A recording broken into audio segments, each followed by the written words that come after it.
Okay, we're going to start today our first chapter. It's entirely Introduction to Software Engineering. So we will get to understand why this name was actually made and what does it mean to have a software separate, engineering separate, and then both of them together. So that's going to be our agenda for today. We will discuss software engineering, frameworks, rules, attributes, software classes, costs, and challenges. All right, so before we get started, and just by seeing this word here on top, and especially that it's part of this course and a title, what comes to your mind when you first hear the word software? Please. Something not physical. Something not physical, okay, nice. Applications. Applications, well done. Okay, what else? Please. What I said, the digital aspect of computer science. Nice, okay, that's a very good point. Any of you try to explore the difference between software engineering and computer science before you join? Okay, computer science is more theoretical. Okay, anything else? Any difference you notice? Computer engineering has to do with hardware. Okay, that's totally true, yeah. Wait, What else? Did you say computer science or computer engineering? I meant computer science, but it's okay. Oh. Also, computer engineering is also one aspect that involves hardware. Yes. Software engineering is the implementation of computer science. Nice, very good. Well, computer science is all-encompassing, and software engineering focuses on designing systems Cool. for applications and any other thing. Very good. Yes. We have more math subjects because we are under the engineering department. Absolutely. Yes. So true.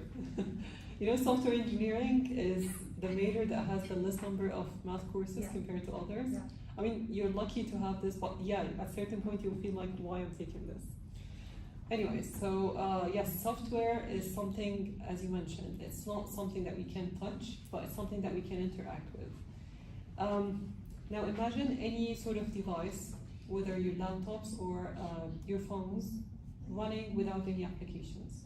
How would that be useful? So software don't actually only work on an application level. You can think of a whole operating system as a software, right? So imagine Windows, imagine Macintosh, imagine Linux. All these operating systems are the brain behind how these applications actually work and interact with you as a user. So software is something very important in our daily life. Let me just stop and ask you, what kind of applications do you use on a daily basis? Things that are very vital. Yeah. TikTok. Hmm? TikTok. Snapchat. TikTok, okay, WhatsApp. Snapchat. What else? WhatsApp. WhatsApp, okay, so these are communication sort of applications. Well done. Okay, what else? Email. Email, very good. Yeah. Anyone use PowerPoint, internet, browser? All of these, right? So these are entirely applications that we do use, and it facilitates our own daily life. Okay, so let us look more into how to define this properly. So in that first part of our chapter, you will just be subject to lots of terminologies just to get to use these later on whenever we need. So software in general, looking into any developed nation, you will see that it's completely relying on software as a concept. And here we're talking about systems that not only control how people are entertained, no, also how people are running their own business life. So you will see software now as part of education, as part of healthcare, as part of any possible ecosystem that you might see around you. So in general, to define a software, we can say it's a set of instructions, right? And these are manipulated, and you will now talk about two main things. We talk about inputs, we talk about outputs, and there is that stage in between, we call it processing, right? So have you heard about machine languages before? Okay, so Java is what? You were introduced to Java before. What is that? High-level language. And how different is a high-level language from a machine language? Machine language is just binary. It's just? Binary. Binary, zeros and ones. Imagine writing instructions completely in zeros and ones. Will that be efficient to you as a user? So high-level language came in to replace that complex level of interacting with the machine side. And whatever sort of translation from this language to the other one happens internally without you interact or see what's happening, right? So in general, these come to be the set of instructions that you pass to this device to think, process, manipulate, and send you back your data. Okay, so these programs that we look into could be written in multiple programming languages. Let's give examples. What kind of languages you dealt with so far? Java and Python, right? Did you create any application, like anyone tried mobile applications before? Yeah, I use Nice. Dart. Dart, oh wow, that's cool, okay. So we have darts, what else? Any other language you're aware of? Swift, very nice. So Swift, we use it mostly for iOS development. Very good. Unity, We use okay. C++. C#. C# and Unity, exactly. So C# is also one of these languages that are very, very robust. It's among the C family. C family in general, you will see C, ANSI C, C#, C++, and they're all efficient and working very nicely. They're even the main language behind the Linux implementation. So you can imagine the core is so robust. Okay, is it very hot? I can feel it, but I don't know where to control this.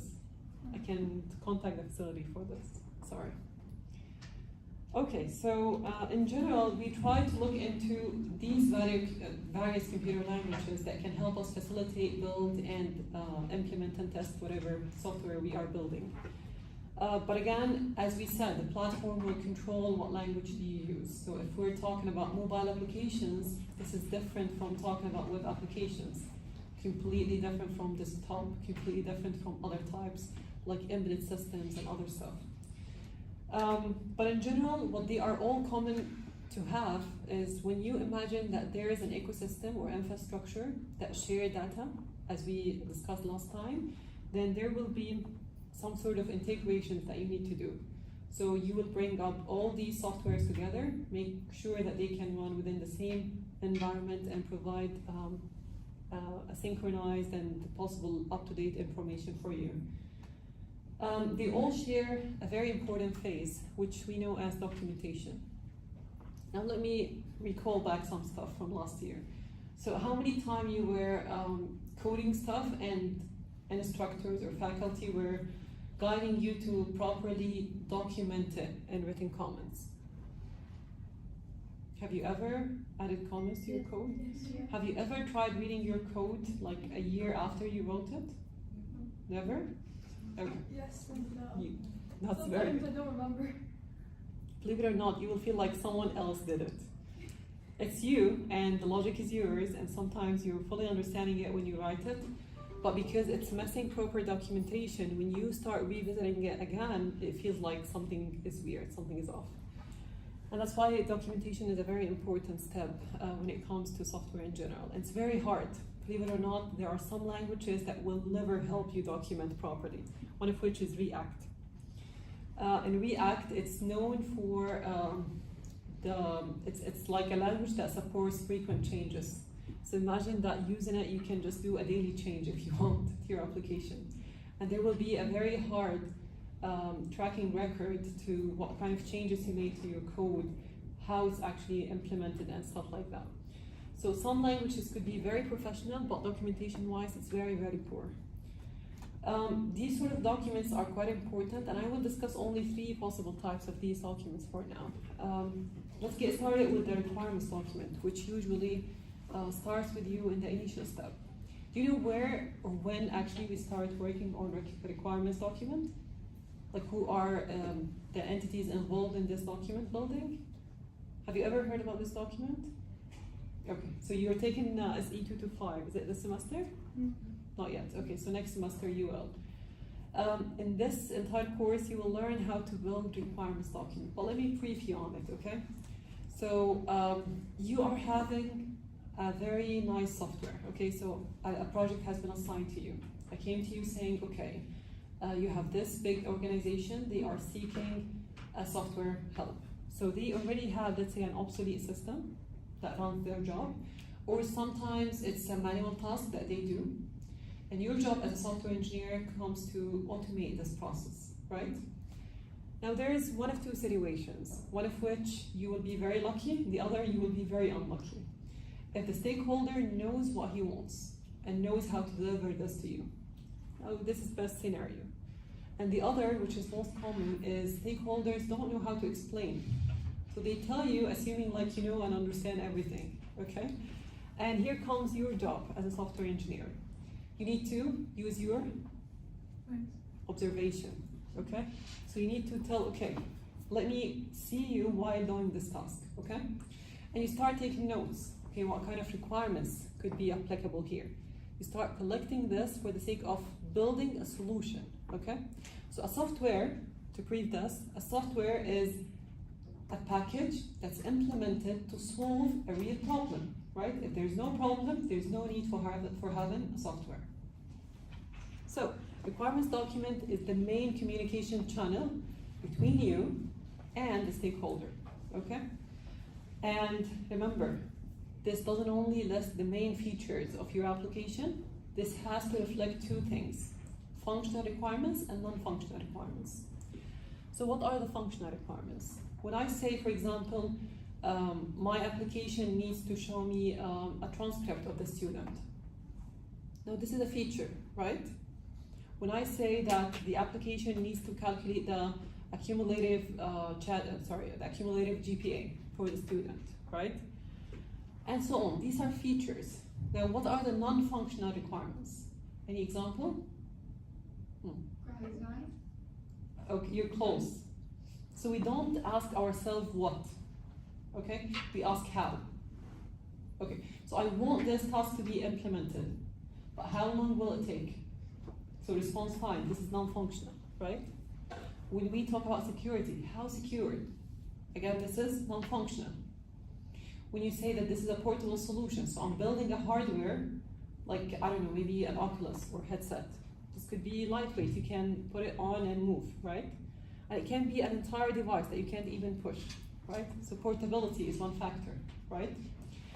And so on. So the requirements document try to sense all these measures and factors in terms of functional features and non-functional features, okay? But everything has to be documented. Then comes the beauty of prioritization, which is also a technique that we will learn as we move on. So I can promise you 100 things, and that's what we do, right? But what you can deliver could be just 5 or 7 things, right? But these 7 things need to be the core, right? So if you deliver, I'm satisfied. Then the rest could be rescheduled, let's say for further phases, and so on. So now this is mostly a requirements document. How about design document? Any idea? What do we include in? Every detail you have about the application, how you intend to design. Okay, so details of how we intend to design our Everything application. of the software. Very nice. Have you been ever working on UML diagrams? Do you know what are these? Not yet. Yes, no? We know it. Well, you know it, perfect. Okay, so you know class diagrams, for example. Can any of you actually tell me about your project last year? Like one you did in SE201? It was about the pharmacy. Pharmacy? Yeah, a pharmacy Nice. project, like the system for the pharmacy. Okay, very And good. we were given the UML diagram for the project. And we Nice. worked on it. So you were given this. Yeah, yeah. Nice. Did it make your life easy? Yeah, so much. Very nice. Imagine that you are planning the whole project without having this. You have to think about it, right? And it might not follow a standard. So it might be a solution provided your side, which is different from someone else, right? So this comes to be a contract, an agreement, right? Between you as a designer and The customer. the stakeholder and The user, the client, what? the user, No, who comes next? the client, No, client, part of the stakeholder. user, No, user at the very end. engineer, Which engineer? program. The programmers. Who said this? Yes, yes, excellent, thank you. So that's now the contract, the agreement between both sides, okay? What we promise, we deliver. So design document will brief you on too many aspects. For example, how these classes will be structured, right? So for example, you said you're having pharmacy. Yeah. Can you tell me just some classes of what Yeah, you it use? was, one of them was, Medicine. Medicine? yeah, and the alternative checker, it was, Okay, and- perfect. You yeah, have the class for the employees. yeah, for the Nice. employees. Prescription. Prescription, well done, okay. So now this makes it very logical to you, right? Yes. So you will see, okay, why do I need this class? Because it serves a specific purpose or it does a specific task. And of course, it makes it also very visible for you to know what attributes, what kind of variables you will keep track of inside. But this is not everything. You also are capable of seeing the relation between these classes. So you will know how to implement this as inheritance, association, and so on. And the nice part also is how will we store these data, right? So I'm keeping track of student record, like your name, your age, your GPA, your, I don't know, any possible record. And where do I collect this data from? And how would I save it, right? It's something that I need to think about as an engineer. So here comes our rule. We need to think of the front, things that are visible to the user and can interact with, and also we need to think about the back-end work. So how these data will be collected, how will it be stored, maintained, kept up to date, synchronized, and then reflect a good output to you as a user. So design document take care of your data, take care of your classes, take care of your use cases, knowing who will be using this system and how each of these users will actually be using the system. So let's take a very simple example, Moodle. We all use it, right? But the work you do your side is different from the work I do my side, right? It's different from admins use. Let's give an example. You can submit your own assignment. Can you see another assignment for another student? No. Now I can see this, right? So I can see all students' submissions listed. I can see your full grades, right? I can send you announcements, alerts, whatsoever, right? And there are some limitations also that I can't bypass with my current rule. So, for example, admins can enroll users from outside the university, even if they don't have Al Faisal email, right? I can't do this. So I can enroll temporarily a user for 24 hours maximum, and the system will eliminate them like eventually afterwards. So every rule has its own permissions, use cases, and these use cases will need to be adjusted and implemented accordingly. So design document help you visualize this. Helps you also visualize the network, the communication between different entities. Have you heard about client to server architecture? But let's give a very simple scenario. You are a client, okay? And you're hungry, you just headed to a restaurant and you want to order anything from the menu they offer, okay? There's one of two situations. You want a burger, but you went to a pizza shop, okay? You ask for a burger, and this doesn't match what they offer. Or you request a pizza, you went to a pizza shop, and you got, right? So what happens here is you as a client, you submit a request. I need a pizza, okay? Then there's the other side, the server, which is the restaurant side. So they receive your own order, right? And then they will double check, do we have these items available? Sometimes they will tell you, okay, this is out of stock, this is not there anymore, right? And they will validate and send you back a possible output, which could be the real order. So this is the client server in simple words. You request something, right? Specific data, it gets validated, and then the final output is returned back to you properly. So again, all of this architecture, again, design of classes, design of data, the way permissions are assigned, the way use cases are done, even an initial prototype of how the system will look like. This entirely goes inside design documents. Nice. Now last step would be user document, user manual. And why do we need this? Have you ever seen emails coming from the IT people? Okay, we made updates, and because we want to tackle you through these steps, we attach a PDF, and you see nice screenshots with nice description. Does it make it easy? Yes. So user manual is quite important, especially if you're offering a system that will be utilized by many people. Okay, and it's always important that you get the user through a real tutorial, either physical, like face-to-face, or you at least share this as a document. Okay, now we have a cost. So if you buy a software, you pay for it, right? And if you buy hardware, you also pay for it. But which one do you think is higher? Software. Software. Why is that? Because it needs to be maintained. So you know what? There was a question I'm waiting from you. You would ask me what kind of software we're building, right? Because that will define how costly it will be. You agree? Yeah. So sometimes I can build a 10-minute software. Is that considered costly one? No. But it might scale up to be something that 10 people work on, let's say for 5 months, right? Now this is a bit costly. Could be 10,000 people working on it for 5 years. This is very costly. It could be a critical system. Now imagine a system that manages airports, like which plane is taking off, which plane is landing. All these data are kept track of, and a single mistake would cause a big trouble, right? So these will be, of course, invested in more, and the cost would be higher to maintain, to keep up to date, and to make sure that it fits actually the real case scenario. Okay, now this is software. Now how about engineering? Engineering is broader aspect, okay? Let's agree. So it's application of scientific practical knowledge that's meant to simply invent, design, build, maintain, and the last one is the most important. We enhance systems and processes. Don't think this is easy process. So I would say 90% of successful researches you will see currently in publications depend a lot on seeing real bugs existing in current systems, trying to fix them, trying to introduce a better option. And this takes a lot of time. So enhancing systems, enhancing processes, this actually requires a huge amount of resources and time to do. Like we've seen this a lot actually with industrial students, engineering students.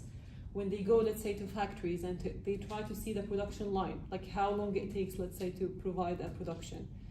And then they try to see what kind of resources are utilized and the time it takes and so on. And they try to use these inputs to try to enhance the process so they can, for example, increase production or decrease number of resources given the same production and so on. We see this in tiny projects, but it takes years to analyze, to observe, to note down notes, and then plan an automation process. Now let's put both together now. How can we define software engineering? So now we know software, right? We know engineering. Cool. Like software engineering. Oops, what happened? Okay. Okay, now how would we define software engineering? Let's call it a discipline, okay? So we are here concerned mostly of the production of software aspects. You agree? So we use all the knowledge we know, all the best practices of engineering. We try to utilize this into building a nice software, yes? So we can say that this is a systematic approach to apply engineering in development, in operation, in maintenance of our software. But this is not so easy and straightforward. We have to follow processes. We'll talk about different types of processes, but for now let's go with the default, the most easy. How do we start? We have a case study, right? We have an organization requesting a software. Step number 1 is trying to collect your requirements, yeah? So you sit with the stakeholder, you try your best to know what's the main issue, how they solve it currently, and try to propose a solution that will address whatever problem they discuss. Then comes design, and as we said, of course, out of requirement specification, you have here an output. We call it SRS document, Software Requirement Specification Document. So this document lists for you functional and non-functional requirements. Then comes design, and out of which we provide exactly. It's part of design document that lists UML. We call EER as well, like entity relationship diagram, mostly for databases. And the flow charts, maybe. Excellent, very good. Activity diagram, sequence diagram. You will see a lot of diagrams in this document. Okay, and also a prototype, a possible initial draft prototype will be there. Then comes the hardest part, now development. Now, out of all these phases, which one you think takes the most amount of time? Development. Followed by? Testing. Testing. Very good. Testing or maintenance? Maintenance, yes. Then testing. But if our system is critical one, then testing needs to be given the second top priority. So if we're talking about something related to healthcare, a device that will affect people's life, right? Could be doing a surgery, I don't know, could be something very subject to accuracy level, and it might be, I mean, very critical to deal with. Can be something related to airports, like imagine an airplane that's not tested and you are inside. Will you trust being there? No, so it has to be well tested. All right, so critical system will require a better amount of time also on that phase. But in general, the order is usually development, maintenance, testing. Requirements design, I would say, almost same amount of time. But again, it depends on how stakeholders are capable of delivering their own needs to you. If you face a trouble with this, then the requirements might take even longer with you to collect these data. So in general, we can say that there are lots of phases that software engineering as a package include. Let me start with this one here, planning. So we never start anything without planning, right? And part of that planning, as we said, is meeting people, getting to know them, what kind of solutions, observation, analysis, this happens here, right? So the analysis will help you in two aspects. Either analyze the current process and how to improve it, or analyze your own solution and suggest fixes. Okay. We also have development and implementation. So who can tell me how development is different from implementation, is different from programming? These three. Any idea? Okay. But let's imagine I'm only having a system that has a software side. So I'm only developing its own code. We call this development, okay? Now, to call yourself a programmer, it might be the case that you develop in multiple platforms, right? So I can be aware of multiple languages, and I use my knowledge in these languages to implement any sort of software. Okay, so we call this programming. But implementation is usually used when we have a hardware aspect. So imagine, for example, a circuit, like what you will see later in Arduino kits with the IoT or embedded systems. So when you put these things together, like software and hardware, we call this implementation. Okay, of course, design is self-telling. We just design a prototype. We see how these systems would be designed.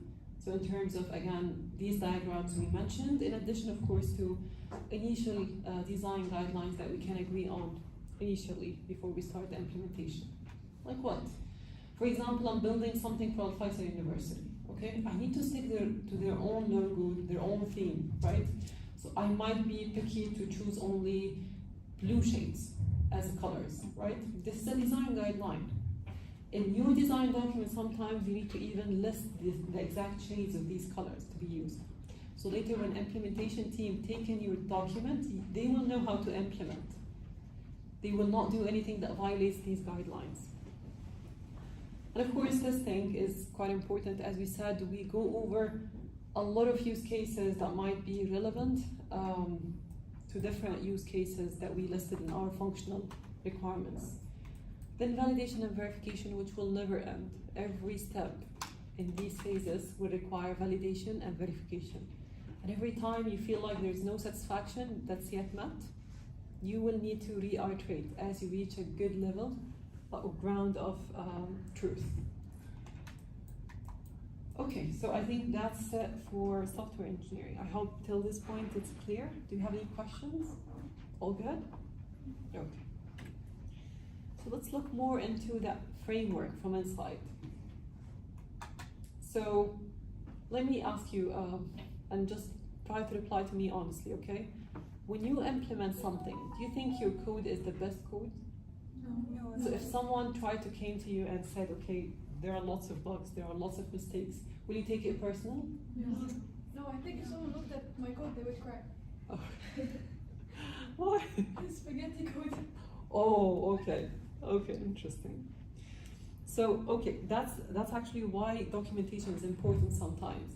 If you know how to document your work and you're part of a team, then other team members can come in and fix your problems. But again, if there's no documentation and the team is big, you will start seeing these tangled more. Yeah, and part of that is learning how to name classes and variables and methods because I'm really bad at that. X, Y, Z, and it works. Yeah. Okay, yeah. I mean, sometimes when you code things fast, it happens, and it feels like a long, long way to go back and fix it. Yeah. That's why you either start good from the beginning, or you have quality checks as you move on. Either you or someone else in your team can do it. But I have seen this myself a lot. Students sometimes come to say, okay, my code is the best, it never breaks. And then when you give a very simple test case, very, very simple, it breaks the entire thing. We call this sometimes development ego, and it shows sometimes by experience. You feel like, okay, I can do this, I can feel, I can do it. But sometimes people who might have like longer duration of experience can actually know how to break a code so easily. So usually we go over the process that we know, but again, we're not here talking yet about the process. So these phases that you see so far could be restructured in a better way. Talking about requirements gathering in general, we need to identify stakeholders, step number one. Who will be using this system? So identifying the target end user is really, really important. Sometimes it's an organization, okay, and you know people, okay? Sometimes it's even harder when you target public, because you need to be specific.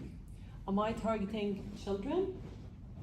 Am I targeting teenagers, adults, elderly people? Every time you decide on any of these categories, the requirements will be different, okay?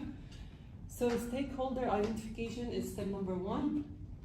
Then knowing the requirements, as we said, functional, non-functional, right? Analyze, review, and validate. And this happens part of any framework activity that we move on with. Design, similar, as we said, we need detailed design. We need to end up with a good prototype. We need to have a system architecture design. Again, review and approve. Coding is where you implement and you start following standards and guidelines. These standards could be best practice. So sometimes you're building something for children, right? And this system could be extracting data from the child. Under what law you need to use these data, right? So we need to think even further. Ethical and unethical measures need to be discussed sometimes to make sure that your implementation is error-free. Version control, and I'm pretty sure you do this in every document that you complete. Sometimes you start, let's say, with the document, you name it V1, right? And then you do some updates to it, and then you start naming it V2, right? Or V3. And you start having hundreds of these documents that you don't know where to place. But we call this version control, and it's quite important for us to keep track of. So we are able to get back into the history and see the best possible scenario that was working if any bug or an internal shutdown happened. Peer review, of course, and testing is quite important. So moving from this step to testing requires planning for these test cases. Once you have them developed, you will need to execute them. So we have already a software now ready for us. So go and try to test all these scenarios on. And you will start reporting your own observations. So did it pass this test case or not? If not, you will have to add notes. And it will have to go back and reiterate to fix this bug over and over. So unless you reach a place where all the testing cases pass, then this is somehow a ready sign to complete, okay? So this can go towards deployment, and here we try to launch it to end user. So we now take live feedback. And you try to set up the environment properly. You try to migrate data if needed so it can be used by multiple applications. And up-to-date synchronization can happen frequently. Then you go live and you start monitoring the current performance. Now, maintenance is quite important and very, very tricky. And many applications, by the way, fail at this stage. So you go live and then people are not satisfied. And we face this a lot. Can you give any example of any software that went into that stage of end user refusal? Anything you recall? No? Okay, like you as an end user, do you know any application that didn't satisfy you?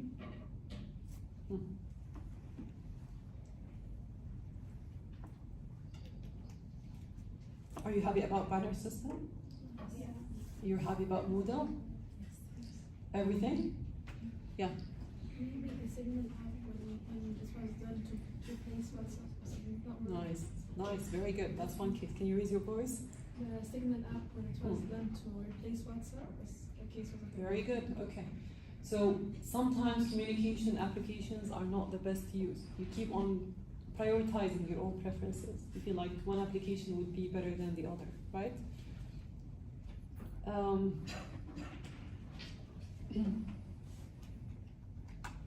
Okay, so maintenance in general, we keep tracking issues here. We keep on resolving issues as they evolve. We try to update, make necessary enhancements.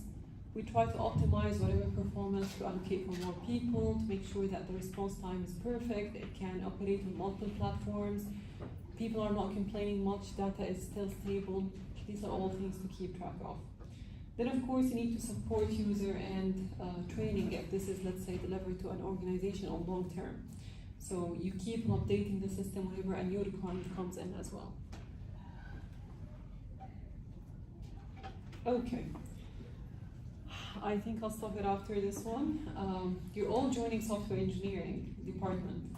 And let me ask you, do you have a plan for what career you're going to join after graduation? Do you have a title that you set for yourself? Yeah. It's like what? Just App give developer. app developer? Okay, what else? Yes? Cybersecurity what? Engineer? Mm-hmm. Okay, what else? Yes, please. Maybe consultant. Consultant, very good. Okay, what else? Either the game shop or like somewhere in Lockheed and Martin. Okay, so game developer or what? Or Lockheed and Martin. Oh, that's beautiful. Okay, amazing. Yes, please. And maybe also data science. Again? Data science engineering, I guess. Data engineering. Okay, that's beautiful. Data scientist or data engineer is very good. Any other suggestion? Well, believe it or not, out of this software engineering department, you can get into hundreds of possible titles. And this is just a sample, okay? That's not covering everything. Let me just categorize some of them to you really quick and tell you the difference between these rules one by one. So I'll start with this first row here. We have front-end developer, back-end developer, and full-stack developer. Do you know the difference between them? Okay. So, yeah, please. The front-end developer is what the user sees. Excellent. And the back-end is basically the code that's Excellent, excellent, very good. Things in action, right? fully So- stackable stuff. Yes, exactly. So imagine you're having an application. I'll call the best simple example here. Where is that? Calculator. You're all familiar with this one, right? When you see this, what do we call it? That's front end. So the interface that we see, okay, as a user. Now, when I start saying, okay, 2 plus 2 equal 4, this is what? Huh? Back end. So when you start seeing the features of the application in action, now this is back end. This might involve also databases, verification and validation of the server side, right? Of course, not with the calculator, I mean bigger examples. But in general, there is also full stack. And full stack is meant to combine these two components together. So you work in front and in the back, right?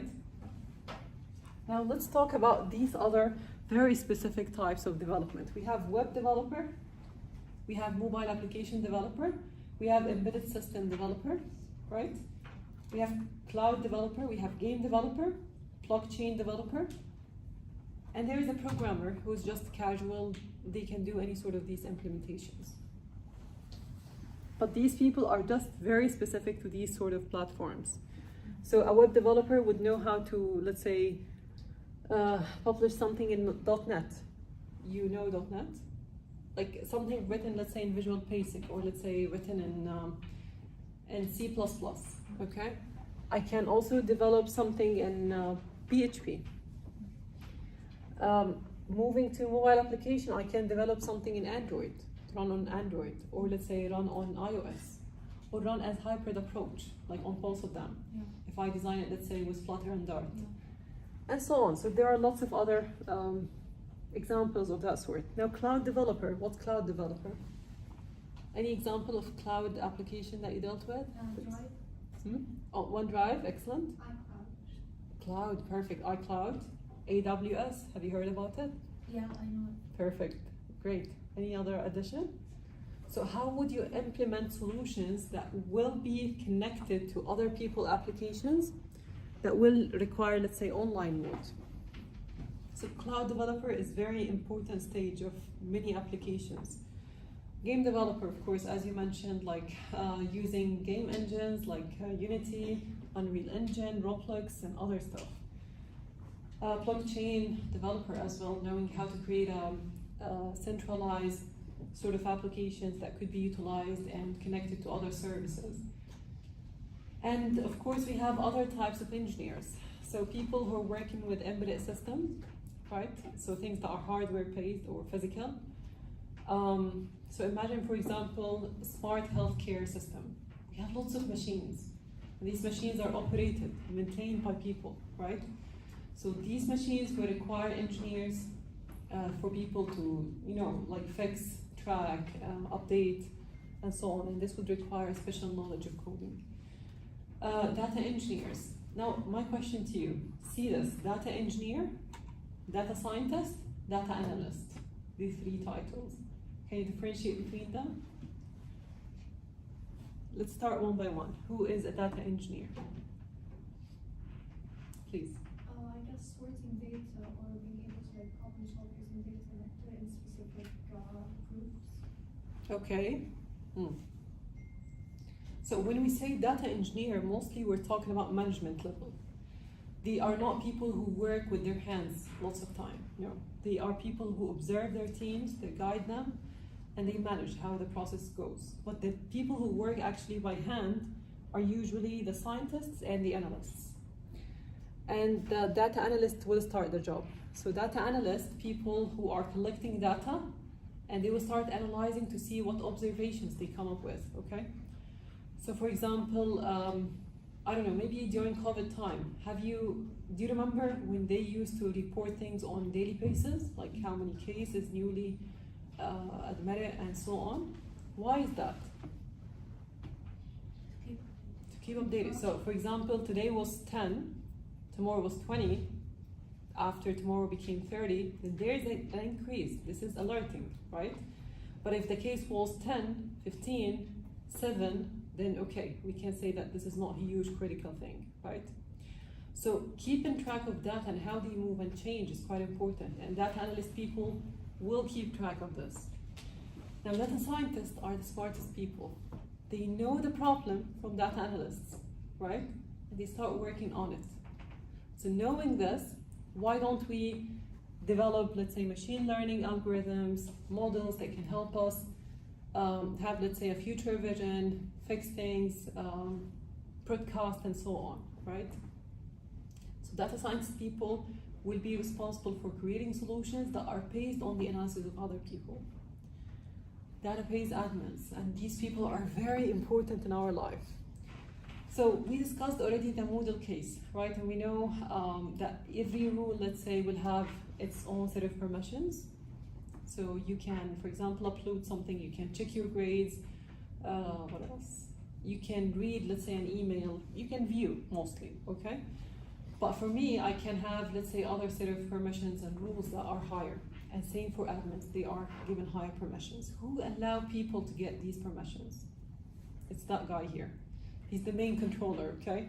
So he tells, okay, who will view what? Sometimes I can see who are the students, let's say, assigned to that advisor currently, okay? But I don't need to know more details about you. I don't need to know your accumulative, sorry. I don't need to know your accumulative, let's say, GPA. Sorry. I don't need to know what is the salary of this employee, right? So I don't need to know these information. Could be kept in fact in tables. But at the very end, I could be generating views that only extract data of interest for these people to see, right? So that's what actually database admins will control. They will control permissions, rules, the set of data that are accessible by each of these user groups or user rules. User experience designer, of course, UX designers. I mean, these are the people who work on making your experience better as a user. So they see what kind of feedback you provided, how can they make the system more friendly, more usable, faster. They just look into these aspects. IT consultant. So consultant people are best advisors. They can guide, they can help, they can enhance, they can improve, right? What else? Machine learning engineers, of course, they develop algorithms related to machine learning. Could be image processing based, could be analyzing. What is a QA engineer? That's a quality assurance engineer, and that's a very important person as well. For example, in our department, software engineering, we do have a quality assurance sub-department, subcommittee we call it. I used to lead it, and then currently I'm the vice chair of that quality assurance one.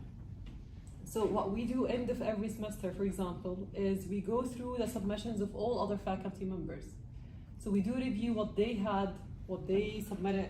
If they have any mistake, let's say in calculating grades, in for example, if they missed any file, okay, if they submitted wrong files and so on. That's something we do on semester base. Then every 4 years, we need to report this entirely for external accreditation entities. For example, this year I'm not sure if you know, but we have APIT accreditation renewal this year. So we are working to have a visit actually by APIT group in October, and we should be reporting the entire process over the past 4 years for them. So it's a huge amount of data that we keep track of, we keep on fixing, and we try our best to adjust whatever mistakes very early. So quality assurance engineer is an important person to check on the quality of your code, to check on the quality of design, to check on the quality of testing. And this person could still be subdivided based on which rule he's actually working on. Security engineer, of course, is interested more of security aspects. I have to stop. Okay. Development operation engineer as well. They keep looking into the different operations that could be embedded within the system to enhance its quality, like to make the system more functional and better every time. I think I addressed most of these. Again, these are written briefly for you here as side notes. I will stop it here today and resume this next time, but I want to hear from you if you have any questions.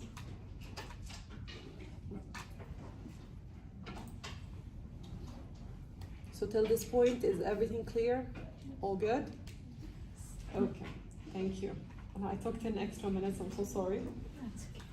I'll take attendance, then I'll give you like 5 minutes break, okay? Just to somehow move it. I think there's no class here, and if so, I think we can resume. Let's test it out today. What do you think? Okay. Okay, so let's just take your attendance, then 5 minutes break, and I will stay here. If no one showed up, we will continue.